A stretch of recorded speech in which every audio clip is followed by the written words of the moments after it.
Hey everyone, welcome back to the Weeb Lounge, and it's been a while since we did our last Fate Grand Order character review, so I think it's about time that we at least get a fresh one up, right? It's about time for that summer event, so what are we going to do? We're going to pick everyone's waifu, Artoria Pendragon, Archer Edition, really rare Summer Edition, bikini-wearing, water gun, splash beach thing, waifu. Roll the opening, I'm lost.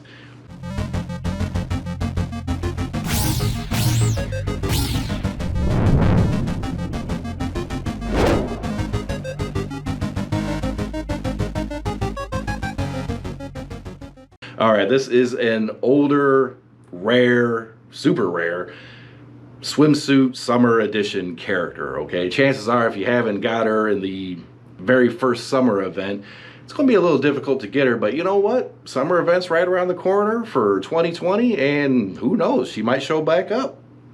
You never know with Fate Grand Order. Things are always happening, and let's be honest.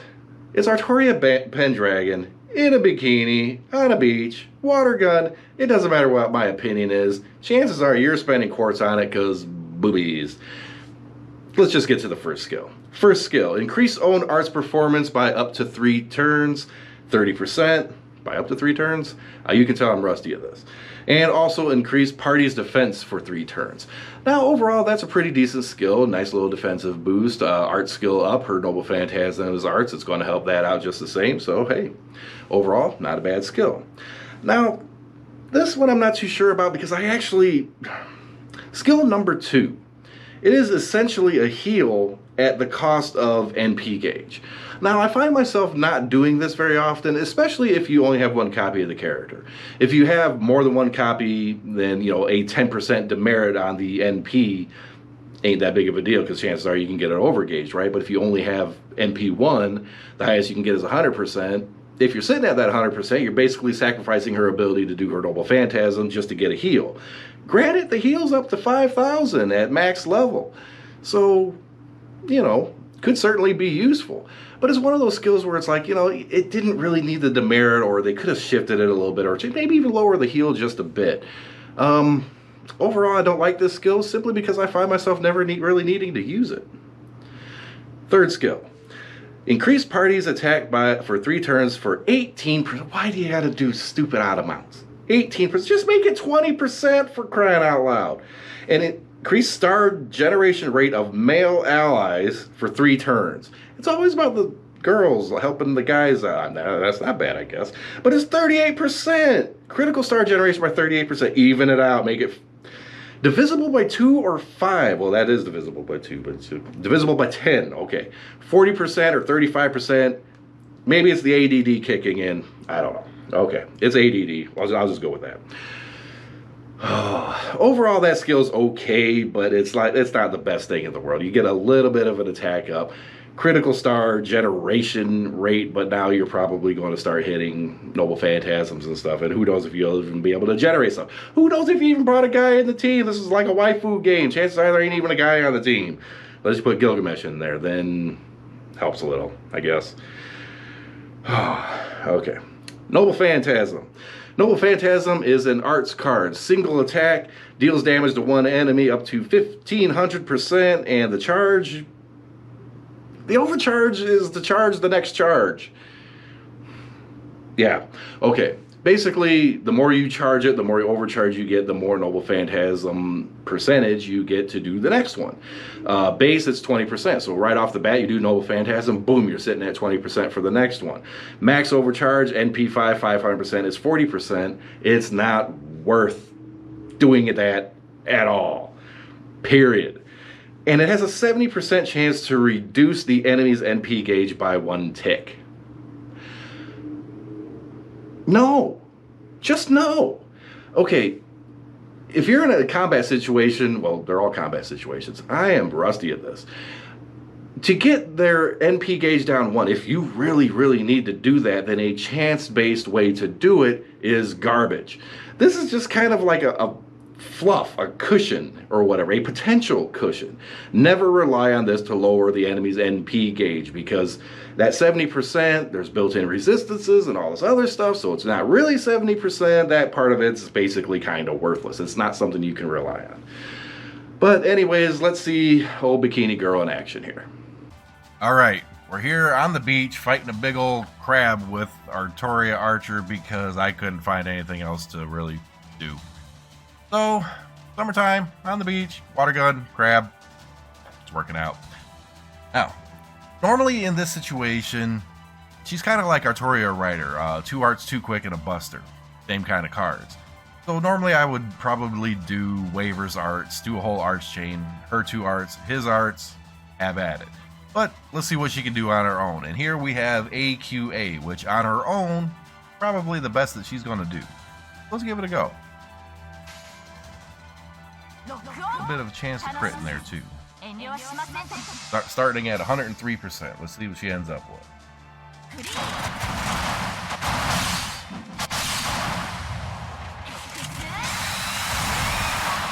So she gains 71% off of that, even with some crit in there.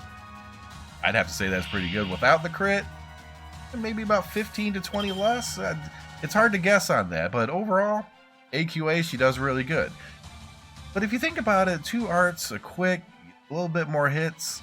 If those didn't crit, you think maybe it could be a little stronger? A tad bit. It's always been a little mysterious with both this character and Rider Artoria that you kind of expect a little bit more NP, especially on the crits, but it just kind of doesn't happen. But anyways, we're also here for the damage, so let's see what our Noble Phantasm can do. And I'm going to buff it up a little. Noble Phantasm is an arts card. The arts there. We're not using that center skill because that takes away NP. Not that it really matters. But I want to get it to 200%. Ours is NP2. I think. It's been a while since I checked. Put this little thing over on her because, okay, gotta get that NP up there. Alright, I'm not going to do any kind of master abilities, so let's just see what she can do. It is a single target.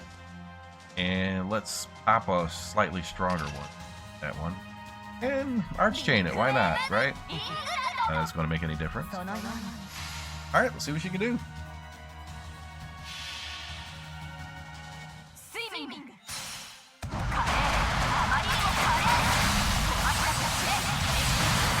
Well, it looks like it just kind of hurts. I don't know about the water gun, but the rest of it looks kind of get hurt.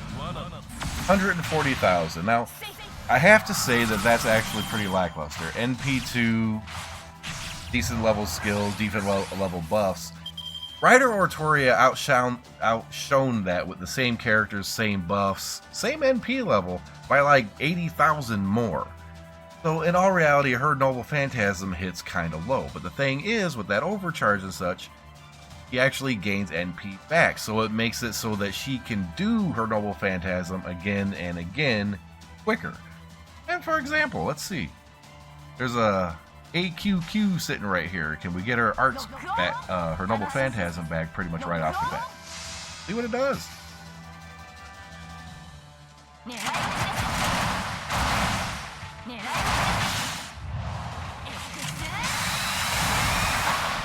See what I mean by you think it'd do just a little bit more? I thought almost for certain that that was going to do whatever it is that she needed to do, right? I thought I was going to get it, but she's 4 short. Now, if I was in a pickle or something, I would just do this. Bam, there's the extra little bit I need. Over here. Hit this stuff. Now, the good thing is her quick does seem to generate a decent amount of critical stars, so there's that too. This is going to be one wrecked crab.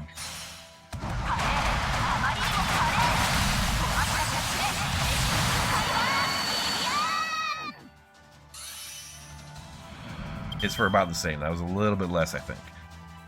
But anyways, is she worth getting? You know, I probably should have saved it for those. I forgot I had the big crabs. I'll have to finish that up.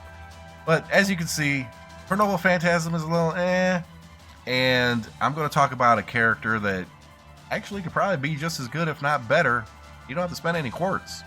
Alright, now, as you probably saw, you would think somebody with 2 quick, 2 arts, and a buster card would be able to generate their arts really, really quick and really, really efficiently. In Artoria's case, it doesn't seem like she's able to generate it not as well as you would think that she would be able to with those cards that she has. So overall, her her NP generation's good, but you figure it'd be a little better just based off of that. It always came across to me as slightly disappointing. Maybe it's some kind of mechanic where they slowed her down from originally getting it, because her noble phantasm itself will generate more later on, so it's kind of a balancing effect. But if that's the case, if that was the thought process, it's a really poor balancing effect, because the overcharge NP gauge hardly ever comes into play in most fights, so that balance is lopsided toward the negative. So I can't really say anything about that. I don't like it. I just don't like that little balance thing. Overall, her skills, the first skill is good. The middle skill with the heal in an emergency situation, yes, it's pretty decent. If you don't happen to have any NP to burn 10%, I mean, chances are you do, but if you don't, you're out of luck on that one. And plus, if you only have one card, if you're sitting at 100%, you only have one card, she desperately needs a heal, and you hit that, well, you don't get to use her NP, so it's a bigger negative on the surface than it really is, because most of us who have this card are only going to have it at NP1. We have it at NP2. We got a little lucky there, but we didn't get it all in one go. We got a copy of her early on, and then the next year rerun thing, we got one, I think. My memory's a little foggy on that. And her last skill, very minor attack of critical star generation rate. I mean, if you really need to generate critical stars, there's other ways to do it. There's craft essences to do it. The 38% up, and if you throw it on Gilgamesh, he ain't going to generate much for anything anyway. So to me, that one's kind of pointless too. So what's the final verdict on this card? Is it worth getting it? Well, like I said early on, boobies! You guys are probably going to roll for it. It's Artoria in a swimsuit anyways. Chances are you guys are just going to mob up on it without a care of what I say. I got her not knowing what she does. Okay? I was like, oh, bikini, Artoria. Yes. Okay. That was my thought process. Chances are for just about most FGO players, that's going to be their thought process too. But in reality, do you need this card? No, you do not. This one would actually, for me, be a hard pass. Hard. Now there's another reason. Anyways, there is a very, very good replacement for this character, and that is Chloe von Eisenberg, a free character that you get during the Prisma Ilia event, and she is more or less going to do about the same damage as a NP2 or so in there, maybe even an NP3, and you get her for free at NP5, and if you throw 2 Grails on her, which I did, to get her to level 90 cap, max all her skills and everything, she is actually an excellent, perfect replacement for this character. Not only that, Chloe's skills are better. She has a dodge, she has a 50% NP gauge charge, she has a Arts Quick, the buff thing, yeah, that one, the big combo one, and overall can do just as much, if not even more damage, and you get her for free without spending any quartz. And it's Chloe. She's cute. She's awesome. I love her. She's one of my favorite characters, actually. Her, Jack, and Mordred are like my 3 favorites. But that is a really good replacement for her. So if you already have Chloe von Eisenberg, throw a couple Grails on her, get her to 90 her, treat her well, pat her on the head, and boom, you got yourself a character that's just as good, maybe even a little bit better than Artoria Pendragon Summer Edition Archer character. The only difference is Artoria's got the titties, and if you're going to roll on it anyways. It doesn't matter. I gave you some good advice. It don't matter. Boobies win. Boobies always win. With that, like, subscribe, hit that notification button. We got more FGO videos to come. We got more anime, love, hate reviews to come. We got streaming, Call of Duty, Warzone, and other games. I got a new tablet. We're going to do Princess Connect and FGO, maybe. Konosuba Fantastic Days we're not doing because they treat their fans like shit outside of Japan. So, yeah, not going to do that one. We'll see you in the next video.